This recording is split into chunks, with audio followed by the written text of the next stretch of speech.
ಅನುದಿನ ಅನುಕ್ಷಣ ಮನೆಯಲ್ಲೂ ಕಲಿಯೋಣ ಕಲಿಕೆಯ ಹೊಸ ಹಾದಿಯಲಿ ಜೊತೆಗೂಡಿ ಹೆಜ್ಜೆಯ ಹಾಕೋಣ ಸಂತಸದಿ ಕಲಿಯೋಣ ನಮ್ಮ ಹೆಮ್ಮೆಯ ಈ ಕ್ಲಾಸಿನಲ್ಲಿ. Yes, sir. Yes, teacher. Present, ma'am.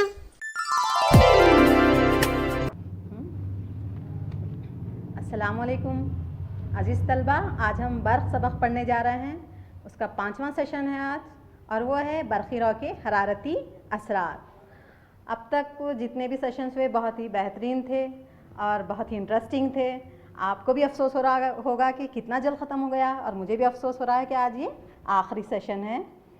तो आइए, तो यूनिट बर्क़ में आज जो हम जो पढ़ चुके हैं पहले, वह है बरक़ी रौ के ताल्लुक़ से बुनियादी मालूमात हमने हासिल कर चुकी हैं, और हमने ओम का क़ानून पढ़ा है। ये दोनों जो है इन दोनों के ताल्लुक़ से इमरान सर ने बहुत ही बेहतरीन तरीके से आपको बुनियादी मालूमात फ़राहम की हैं। फिर हमने पढ़ा वो अवामिल जिन पर मौसूल की मज़ाहिमत मुनहसिर है, बहुत ही इंटरेस्टिंग सेशन रहा ये। फिर हमने मज़ाहिमों के निज़ाम की मज़ाहिमत पढ़ी, तमाम एक्टिविटीज़ के साथ हमने सीरीज़ एंड पैरेलल को बहुत ही अच्छे तरीके से समझा है। आज हमें पढ़ना है बरक़ी रौ के हरारती असरात। बरक़ी रौ के हरारती असरात पर काम करने वाले आलात। देखिए बच्चों, यहाँ पे आपको क्या नज़र आ रहा है? बरक़ी इस्तरी किस उसूल के तहत ये काम करती है? चलिए आइए एक वीडियो देखें, उसके बाद आगे चलते हैं हम। बच्चों, यहाँ वीडियो में कुछ आलात हमें कुछ बरक़ी आलात दिखाए जा रहे हैं। अच्छा, ये कौन सा आला है जो हमें दिखाई दे रहा है? हाँ, बिल्कुल दुरुस्त, ये एक इलेक्ट्रिकल हेयर ड्रायर है। इसको हम अपने गीले बालों को खुश्क करने के लिए इस्तेमाल करते हैं। इससे तो आप अच्छी तरह वाकिफ़ हैं, इसका इस्तेमाल आप करते हैं अपने घरों में रोज़ाना। ये एक बरक़ी इस्तरी है, और ये एक बरक़ी कतेली है। इसमें ठंडा पानी भरकर हम जब इसको बरक़ी रौ सप्लाई करते हैं तो हमें गर्म पानी हासिल होता है।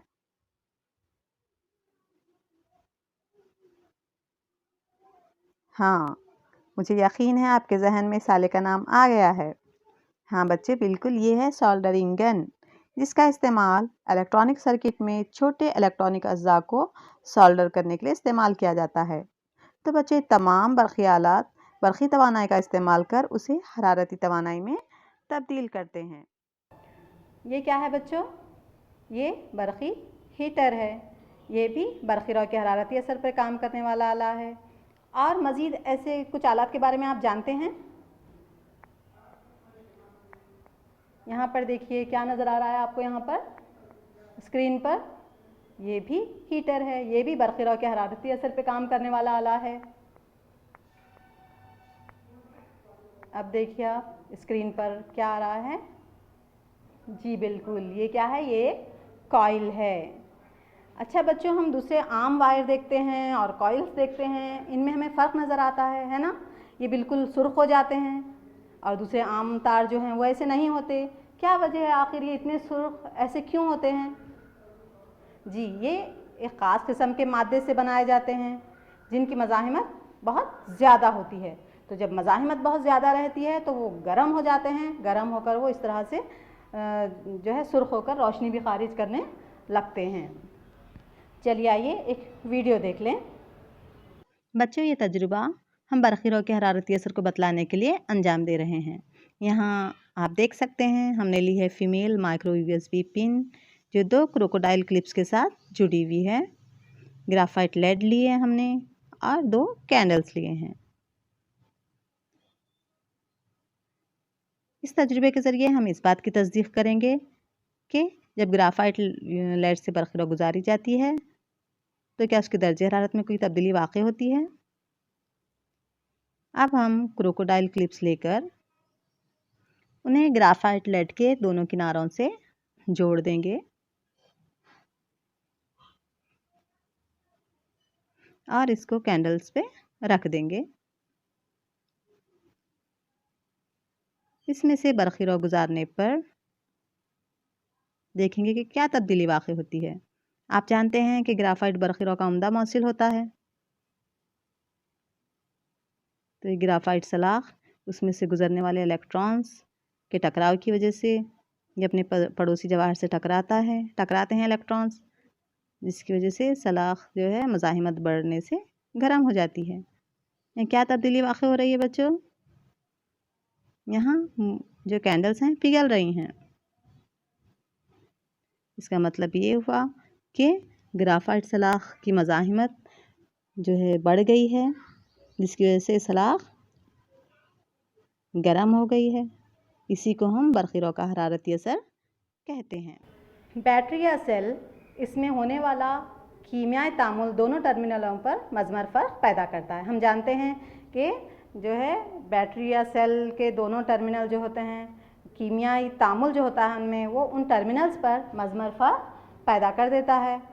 इलेक्ट्रॉन मुतहर्रिक हो जाते हैं। मज़मर फ़र्क जब कायम हो जाता है तो इलेक्ट्रॉन क्या हो जाते हैं? मज़ाहिमे में मुतहर्रिक हो जाते हैं और मज़ाहिमे से होकर करंट बहने लगता है। इस करंट को बनाए रखने के लिए माखिज़ को अपनी तवानाई खर्च करनी पड़ती है।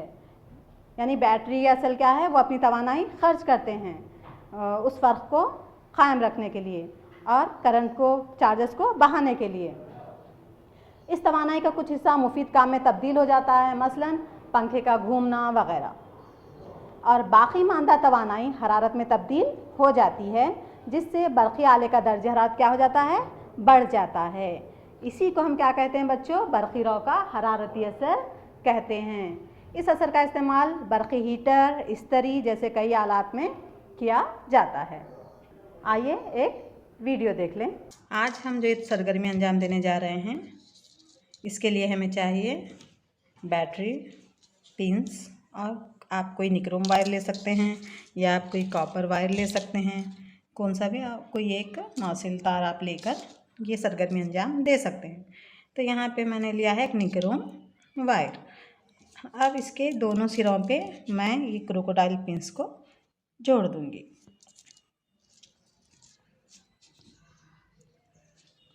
अब मैं इसको ऑन कर दूँगी।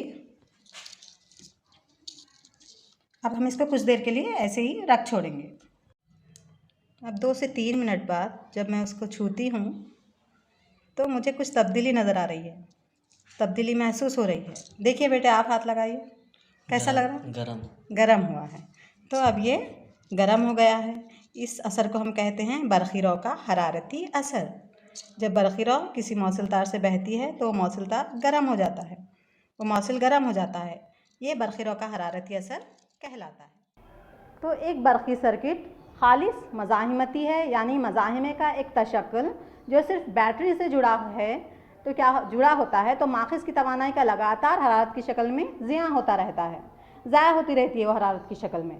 तो उसको हम कहते हैं बरक़ी रॉ का हरारती असर, हम उसको कहते हैं। फ़र्ज़ कीजिए टी वक्त है जिसके दौरान चार्ज Q इसमें बहता है।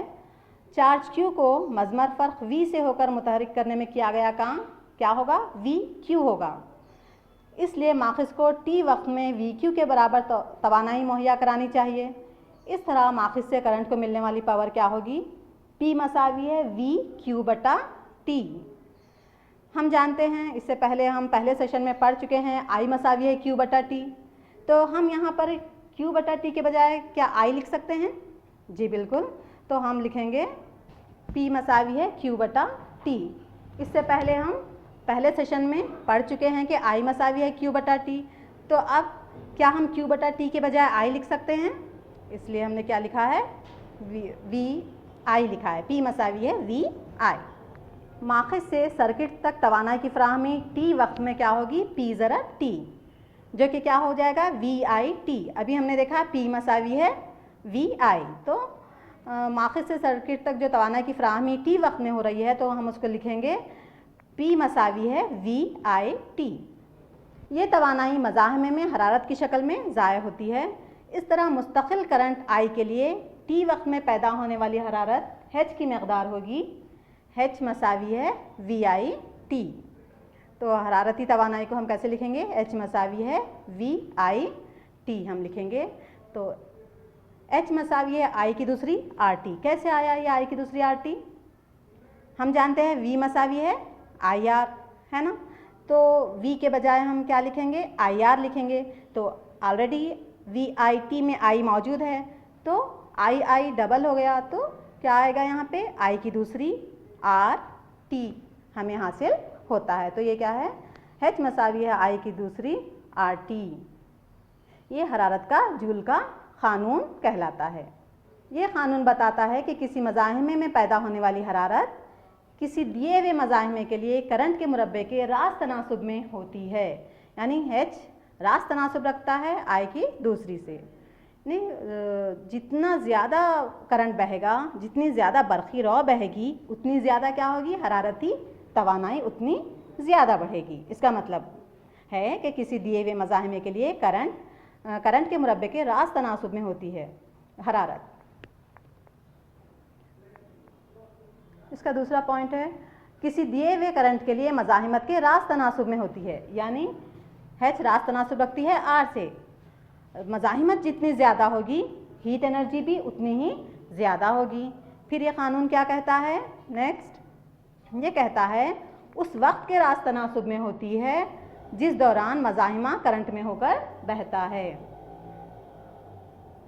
H रास्त तनासुब रखता है T से, यानी हीट एनर्जी वक्त के साथ भी रास्त तनासुब रखती है। जितनी देर तक आप करंट को बहाएंगे उतनी ज़्यादा हीट एनर्जी जो है होगी। तो जूल का क़ानून क्या है? H मसावी है I की दूसरी RT। तो हम उस ज़ाब्ते को ही देखकर हम समझ सकते हैं कि हीट एनर्जी रास्त तनासुब रखती है करंट के मुरब्बे के साथ, उसके बाद है R यानी मज़ाहिमत के साथ, उसके बाद दिया गया है T यानी वक्त के साथ। तो समझ गए आप इसको? आइए, तो बरक़ी रौ के हरारती असर के कई कारआमद इस्तेमालात हैं। क्या क्या हैं वो? हम तो रोज़ाना अपने अतराफ़ कई इस्तेमालात देखते हैं बरक़ी रौ के हरारती असरात के, जैसे इलेक्ट्रिक हीटर, बरक़ी इस्तरी, बरक़ी बल्ब, बरक़ी फ्यूज़। ये सभी क्या हैं बच्चों? हरारती असर पे काम करने वाले आलात हैं। बरक़ी रौ के हरारती असर पर काम करने वाले और दूसरे आलात कंप्यूटर, मॉनिटर, टीवी वगैरह भी हैं। तो यहाँ पर आपको एक बल्ब दिखाई दे रहा है ना बच्चों? यहाँ पर जो फिलामेंट है बल्ब के अंदर नज़र आ रहा है आपको? जी, ये सिर्फ टंगस्टन का ही क्यों बना होता है बच्चों? ये जो फिलामेंट आपको नज़र आ रहा है, ये सिर्फ टंगस्टन का ही इसमें इस्तेमाल क्यों किया जाता है? बरक़ी लैंपों के फिलामेंट में ज़्यादातर सिर्फ टंगस्टन का ही क्यों इस्तेमाल किया जाता है? क्या वजह है इसकी? क्या बता सकते हैं? जी बच्चों, क्योंकि बरक़ी बल्ब में फिलामेंट पैदाशुदा हरारत को बड़ी से बड़ी मुमकिना मकदार में जमा करके रखता है, जिससे वो बहुत गर्म हो जाता है और रोशनी खारिज करने लगता है। और बरक़ी बल्ब का फिलामेंट टंगस्टन जैसी धातु से बना होता है। क्यों? वजह क्या है? क्योंकि ये बुलंद दर्जे हरारत पर तकसीद नहीं पाता ये फिलामेंट। और दूसरी वजह, ये ऊंचा नुक्ता गदाक़त यानी 3380 डिग्री सेल्सियस का नुक्ता गदाक़त रखता है। यानी वो दर्जे हरारत जिस पर कोई ठोस शय माए में तब्दील हो जाती है, उसको हम उसका नुक्ता गदाक़त कहते हैं। तो इसका नुक्ता गदाक़त कितना है बच्चों? 3380 डिग्री सेल्सियस, बहुत ज़्यादा है। अच्छा बच्चों, आम तौर पर बल्बों को हम गैरामिल गैसों से भरते हैं। कौन सी? नाइट्रोजन, आर्गन वगैरह। क्या वजह है गैरामिल गैसों से उनको भरने की? ताकि वो जल्द ख़राब ना हो। अगर हम आमिल गैसें उसमें भर दें तो वो उस फिलामेंट के साथ तामुल कर लेंगी और फिलामेंट ज़्यादा दिन तक काम नहीं करेगा। इसलिए हम उसमें गैरामिल गैसें भरते हैं ताकि फिलामेंट ज़्यादा वक्त तक काम कर सके। ये क्या है जो आपको नज़र आ रहा है, जो स्क्रीन पर नज़र आ रहा है? जी हाँ, ये फ्यूज़ है। फ्यूज़ आप किस तरह कह सकते हैं कि फ्यूज़ एक हिफाजती आला है? चलिए आइए ये एक वीडियो देखते हैं हम। बच्चों, यहाँ वीडियो में आपको जो आला दिखाई दे रहा है स्क्रीन पर, कौन सा आला है ये? ये फ्यूज़ है। क्या आप जानते हैं इसमें एक वायर जुड़ा है, ये किस धातु या भरत से बना हुआ है? हाँ बच्चों, ये टिन और लेड की भरत से बना होता है। इस वायर को यहाँ फ्यूज़ में इस्तेमाल करने का क्या मकसद है आखिर? कुछ ख़ास वजह ही होगी। चलिए जानें। यहाँ स्क्रीन पर आपको क्या नज़र आ रहा है? ये 3 लेड वायर है और साथ ही एक सोल्डरिंग गन भी है। यह आपने इलेक्ट्रिकल रिपेयर शॉप्स में देखी होगी। अच्छा, अब यहाँ पर क्या होगा, जैसे ही 3 लेड वायर के करीब इस सोल्डरिंग गन को लाया जाता है, आप गौर करें, जब इस सोल्डरिंग गन से इस 3 लेड वायर को छुआ जाता है तो अब फिल वक्त तो ये ठोस हालत में है। जब इस सोल्डरिंग गन से इसको इस वायर को छुआ जाता है तो इसमें होने वाली तब्दीली पर गौर करेंगे। आइए देखते हैं। हाँ, ये तो पिघलने लग गई। देखें, ये ठोस से माया हालत में तब्दील हो रही है। देखिए, ये माया में ये तब्दील होकर खतरात की शक्ल में टेबल पर गिर रही है, टपक रही है। तो ऐसा दर्जा हरारत जिस पर कोई ठोस शय माया हालत में तब्दील हो जाती है, उसको हम उस शय का नुक्ता गदाखत या नुक्ता पिघलाव कहते हैं बच्चों। टिन और लेड की भरत के लिए ये दर्जा हरारत कितना है? 183 डिग्री सेल्सियस है। आमतौर पर भरतें पस नुक्ता पिघलाव रखती हैं और साथ ही ज़्यादा मज़ाहिमत रखती हैं। याद रखें, भरतों का नुक्ता पिघलाव या नुक्ता गदाखत कम होता है और मज़ाहिमत ज़्यादा होती है। अच्छा बच्चों, क्या होगा अगर हम सेम यही तजुर्बा यहाँ पर तांबे के वायर के साथ दोहराएं, कॉपर वायर के साथ। देखिए, जब इसको सोल्डरिंग गन से छुआ जाता है, आप क्या सोचते हैं? जी, कॉपर एक धात है। हाँ, यहाँ हम कोई तब्दीली नहीं देख रहे। क्या आप जानते हैं कॉपर का नुक्ता पिघलाव कितना है? जी, ये बहुत ऊंचा है, इसलिए यहाँ इस दर्जा हरारत पर ये नहीं पिघल रहा। बच्चों, कॉपर का नुक्ता गदाखत 1080 डिग्री सेल्सियस है। तो याद रखिए कि भरतें कम नुक्ता गदाखत रखती हैं। अच्छा, तो क्या इन सभी खुसूसियात का फ्यूज़ में कुछ इस्तेमाल है? जी हाँ, ऑलरेडी आपके जहन में इसका जवाब आ गया है। फ्यूज़ में भी टिन लेड वायर का इस्तेमाल होता है, जो एक भरत है जिसका नुक्ता गदाखत कम है। जब हम फ्यूज़ को घरों में इस्तेमाल करते हैं तो ऊंचे दर्जे हरारत पर ये पिघल जाता है। हाई वोल्टेज की वजह से हरारती तवानाई फ्यूज़ के वायर को पिघला देती है। और हाँ बच्चों, देखिए, फ्यूज़ को पोर्सलिन से बने खौल में रखा जाता है क्योंकि पोर्सलिन एक हाजिज़ यानी गैर मौसिल की तरह काम करता है, गैर मौसिल है। इस तरह हम आसानी से इसको पकड़ सकते हैं, इस्तेमाल कर सकते हैं। बरक़ी रॉ के हरारती असर का इस्तेमाल फ्यूज़ में किया जाता है बच्चों, जो एक हिफाजती आला है। फ्यूज़ बहुत ज़्यादा करंट बहने की सूरत में फ्यूज़ का तार क्या है, पिघल जाता है और सर्किट को तोड़ देता है, जिससे बरक़ी आलात जो है नुकसान से बच जाते हैं। फ्यूज़ के तार को एल्यूमिनियम, तांबा, लोहा और सीसा जैसी धातुओं या भरत से बनाया जाता है। इस भरत का नुक्ता गदाखत बहुत कम और मज़ाहिमियत बहुत ज़्यादा होती है। अभी हमने वीडियो में भी देखा था। फ्यूज़ को सर्किट में सिलसिलावार तरतीब में जोड़ा जाता है। देखिए, सिलसिलावार तरतीब का फ़ायदा हम यहाँ पे देख रहे हैं। उसमें हम देखे थे कि सिलसिलावार तरतीब में जब आलात को जोड़ा जाता है, एक आला जब ख़राब हो जाता है तो उससे जुड़े तमाम आलात भी काम करना बंद कर देते हैं। तो हम यहाँ पर फ्यूज़ को सिलसिलावार तरतीब में जब जोड़ते हैं, फ्यूज़ का तार अगर ख़राब हो गया, फ्यूज़ अगर उड़ गया तो उससे जुड़े तमाम आलात भी अपना काम करना बंद कर देते हैं। तो जब सर्किट में बहुत ज़्यादा करंट बहने लगता है तो फ्यूज़ वायर का दर्जा हरारत बढ़ जाता है, जिसकी वजह से फ्यूज़ वायर पिघल जाती है और सर्किट टूट जाता है। समझ गए आप लोग ये फ्यूज़ का इस्तेमाल? अच्छा, इंटरेस्टिंग भी है ना? और फिर रोज़मर्रा ज़िंदगी में हमारे ये चीज़ें काम भी आती हैं। चलिए आइए नेक्स्ट देखें। घरेलू इस्तेमाल में आने वाले fuse 1 ampere, 2 ampere, 3 ampere, 5 ampere या 10 एम्पियर वगैरह के होते हैं। तो एक बरक़ी प्रेस, फ़र्ज़ कीजिए एक बरक़ी प्रेस है जो 1 किलोवाट बिजली खर्च करती है। अगर उसे 220 वोल्ट पर चलाया जाए तो उसके सर्किट में 1000/220 वोल्ट यानी 4.54 एम्पियर का करंट जो है बहेगा। तो 4.54 एम्पियर का करंट जब बहेगा तो हमें यहाँ पर 2 एम्पियर, 1 एम्पियर, 3 एम्पियर का फ्यूज़ इस्तेमाल करना क्या अमली होगा?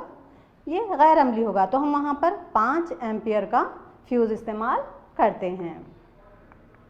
देखेंगे एक मरतबा और, P = है VI, तो हमें कितना करंट बह रहा है मालूम करना है। तो आई मसावी है P बटा V। तो P कितना था, पावर 1000 वाट था, बटा वोल्टेज कितना सप्लाई कर रहे थे हम उसको, 220 वोल्ट। तो हमें क्या हासिल हुआ, 4.54 एम्पियर करंट उसमें बह रहा है। तो ये मालूम हो गया हमें कि उसमें 4.54 एम्पियर करंट बहता है। तो इसलिए हम यहाँ पर 5 एम्पियर का जो है फ्यूज़ इस्तेमाल करते हैं। तो बिजली के मामले में किसी सर्किट में बरक़ी तवानाई का ज़ियाँ, बिजली के मामले में किसी सर्किट में बरक़ी तवानाई का ज़ियाँ या ख़र्च की शरह को हम बरक़ी पावर कहते हैं। ये बरक़ी पावर की तारीफ़ है कि बिजली के मामले में किसी सर्किट में बरक़ी तवानाई का ज़ियाँ बरक़ी पावर कहलाता है। P मसावी है VI, हमने देखा अभी। या हम लिख सकते हैं P मसावी है I की दूसरी R। कैसे आया I की दूसरी R, क्योंकि हम जानते हैं V मसावी है IR। तो क्या करेंगे, हम V की जगह पर IR लिखेंगे, तो I डबल हो गया है, तो I की दूसरी R लिख सकते हैं। या हम लिख सकते हैं P मसावी है V की दूसरी बटा R, क्योंकि हम जानते हैं I मसावी है V बटा R, तो I की दूसरी क्या होगा, V की दूसरी बटा R की दूसरी होगा। तो वहाँ पर ऑलरेडी R एक मौजूद है हमारे पास, तो वो R और R की दूसरी से एक R कैंसिल हो जाता है। तो हमें क्या हासिल होता है, V की दूसरी बटा R हासिल होता है। या हम लिख सकते हैं P मसावी है E बटा T भी हम लिख सकते हैं, इसका ज़ाब्ता इस्तेमाल करते हैं। तो बरक़ी पावर की SI इकाई वैट है बच्चों। वैट की तारीफ़ 1 वोल्ट मज़मर फ़र्क पर जब किसी आले से 1 एम्पियर करंट गुज़रता है तो खर्च होने वाली पावर 1 वैट कहलाती है। 1 वोल्ट मज़मर फ़र्क पर जब 1 एम्पियर करंट गुज़रता है तो हम उस पावर को, खर्च होने वाली पावर को कहते हैं 1 वैट कहते हैं। तो P मसावी है VI। तो 1 वैट मसावी है 1 वोल्ट ज़रब 1 एम्पियर। तो बरक़ी तवानाई को हम P मसावी है E बटा T ज़ाब्ते से बतलाते हैं। इसको हम E मसावी है P ज़रब T भी इस्तेमाल हम कर सकते हैं ज़ाब्ता। तो बरक़ी तवानाई की SI इकाई वैट सेकेंड या जूल है। बरक़ी तवानाई की कमर्शियल या तिजारती इकाई क्या है बच्चों, किलोवाट आवर, जिसको हम यूनिट कहते हैं। तो E मसावी है P ज़रब T। किलोवाट आवर मसावी है 1 किलो वैट ज़रब आवर। टाइम की जगह पे हमने क्या लिखा है, आवर। तो 1 किलोवाट में कितने वैट होते हैं बच्चों, जी बिल्कुल 1000 वैट ज़रब 3600 सेकंड। कैसे आया, हाँ 1 घंटे में 3600 सेकंड होते हैं। 60 मिनट में 60 सेकंड, 60 ज़रब 60 करने पे हमें क्या हासिल हुआ, 3600 सेकंड हमें हासिल होता है। तो यहाँ पे हमें क्या होगा, 36 ज़रब 10 की क़ुव्वत 5 हासिल होता है। हमने चूँकि अशारिया लगाया है 3 के बाद, तो 3.6 ज़रब 10 की क़ुव्वत 6 जूल्स। तो 1 किलोवाट आवर में 3.6 ज़रब 10 की क़ुव्वत 6 जूल्स जो है तवानाई पाई जाती है। और 1 हॉर्स पावर 746 वैट के मसावी होता है। आपने घरों में जो पानी की मोटर वगैरह देखी होगी उस पर हॉर्स पावर लिखा हुआ होता है। तो 1 हॉर्स पावर 746 वैट के मसावी होता है। तो इकाई वैट बहुत ही छोटी इकाई होती है, इसलिए अमली तौर पर हम किलो वैट का इस्तेमाल करते हैं। तो 1 किलो वैट यानी 1 यूनिट, इकाई बरक़ी तवानाई, 1 यूनिट को हम 1 किलो वैट कहते हैं। चलिए आइए ये वीडियो देख लें। एक बरक़ी बल्ब को 220 वोल्ट के जनरेटर से जोड़ दिया जाता है। करंट 0.50 एम्पियर है। बल्ब की पावर क्या होगी, कौन सा ज़ाब्ता इस्तेमाल करेंगे हम यहाँ पर, जी हाँ P मसावी है VI ज़ाब्ता इस्तेमाल करके हम इसको हल करेंगे। तो V वोल्टेज कितना सप्लाई हो रहा है उसको, 220 वोल्ट ज़रब करंट कितना बह रहा है इसमें, 0.50 एम्पियर। तो कितना होगा ये, 110 जूल्स पर सेकेंड। तो कितना हो गया ये, 110 वैट। वो बल्ब की पावर क्या है, 110 वैट है। बच्चों अब हम देखेंगे कि मुख्तलिफ़ बरक़ी आलात की बरक़ी पावर कितनी है। अब हम एक के बाद दीगरे कुछ बरक़ी आलात की बरक़ी पावर जानेंगे। देखें इस हेयर ड्रायर पर आप देख रहे हैं 1200 W इस पर लिखा हुआ है, ये इसकी बरक़ी पावर है। यानी ये 1 सेकंड में 1200 जूल तवानाई का इस्तेमाल करता है। इसी तरह यहाँ पर एक बरक़ी स्तरी आप देख रहे हैं। अब हम देखेंगे इसका बरक़ी पावर। देखेंगे कि इस पे कितना लिखा हुआ है, क्या कदर है इस पर। देखिए इस पर लिखा हुआ है 1000 W। इस पर लिखा हुआ यानी ये 1 सेकंड में 1000 जूल तवानाई का इस्तेमाल करती है। 1000 वैट। ये क्या है? ये एक बरक़ी कतीली है। इसका बरक़ी पावर देखिए 1500 W वैट इस पर लिखा हुआ है। इसका मतलब ये है कि 1 सेकंड में 1500 वैट बरक़ी तवानाई का इस्तेमाल करती है। और एक मिसाल देखेंगे, आइए। एक बरक़ी रेफ्रिजरेटर जिस पर 400 वैट लिखा है 8 घंटे यौमिया इस्तेमाल होता है, यानी रोज़ाना हम 8 घंटे उसको इस्तेमाल करते हैं। उसे 30 दिनों तक चलाने के लिए 3 रुपये फ़ी किलोवाट आवर के हिसाब से कितनी रकम अदा करनी होगी? अगर हम इसी तरह 8 घंटे रोज़ाना इस्तेमाल 1 महीने तक करें तो अगर 1 यूनिट की कीमत 3 रुपये है तो इस हिसाब से हमें कितनी कीमत अदा करनी होगी उस रेफ्रिजरेटर को इस्तेमाल करने के लिए? तो आइए इसका हल देखते हैं। तो रेफ्रिजरेटर के ज़रिए 30 दिनों में खर्च होने वाली कुल तवानाई कैसे लिखेंगे हम? 400 वैट का रेफ्रिजरेटर है तो 400 वैट ज़रा कितने घंटे इस्तेमाल हो रहा रोज़ाना? 8 घंटे। ज़रा कितने दिन तक? 1 महीने तक, यानी 30 दिन। तो हमें क्या हासिल होता है? 96,000 VAT our. 96 kilo VAT our भी हम इसको लिख सकते हैं क्योंकि 1 किलो वैट आवर में 1000 वैट। चलिए, इस तरह रेफ्रिजरेटर को 30 दिनों तक चलाने के लिए खर्च होने वाली तवानाई की कीमत होगी 96 किलोवाट आवर ज़रा किलोवाट आवर यानी यूनिट। 96 यूनिट ज़रा 3 रुपये के हिसाब से, तो हमें 288 रुपये उसकी कीमत अदा करनी पड़ेगी। चलिए आइए होमवर्क देख लें। एक बरक़ी हीटर का एलिमेंट सफ़ेद चमक पैदा करता है मगर उसका तार ऐसा नहीं करता, क्यों? यहाँ पर मज़ाहिमत की बात आती है, तो सोचिए, हल कीजिएगा आप इसको। आप ख़ुद ढूंढ के इसका जवाब तलाश करके अपने टीचर को बताइए। एक 20 ओम मज़ाहिमत की बरक़ी प्रेस 5 एम्पियर करंट लेती है। 30 सेकंड में पैदा होने वाली हरारत का हिसाब लगाइए। तो यहाँ ये भी आप खुद हल करने की कोशिश कीजिए और ये तमाम चीज़ें हल करके आप अपने टीचर को बताइएगा बच्चों। और मुझे यकीन है आपको ये तमाम कॉन्सेप्ट्स अच्छे से समझ में आए हैं, क्यों हमें आप पर बहुत एतमाद है, यकीन है। मैं उम्मीद करती हूँ नहीं कहूँगी बच्चों, मैं कहूँगी कि मुझे यकीन है आपको ये अच्छे से समझ में आया है।